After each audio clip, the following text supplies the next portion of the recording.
Tiap hari ke ada ubi kayu? Lek air. Lak hari. Hari ni hari mana? Hari Jumaat.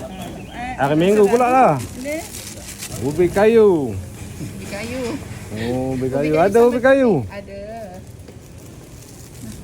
Siapa merebus ubi kayu? Budak ni? Tu. Okey. Oh, ingat budak ni.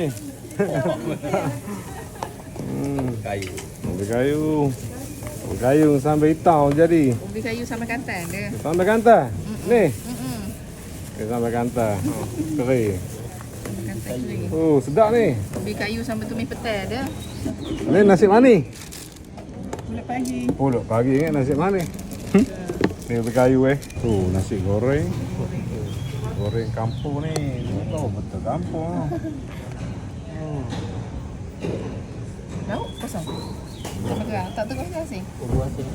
Buah sih. Lauk kerang. Tu ada. Nak tukang jelek ubi kayu. Lalu. Betul. Tak kompot. Tu. Itu kau berbagi terima kasih juga. Tu jauh. Oh, tu sedap ubi kayu. Ubi kayu. Oh, betul. RM7. Tak nak. Air gula. Tambah je. Lama nak. Tak nak. Tambah nasi lemak ni.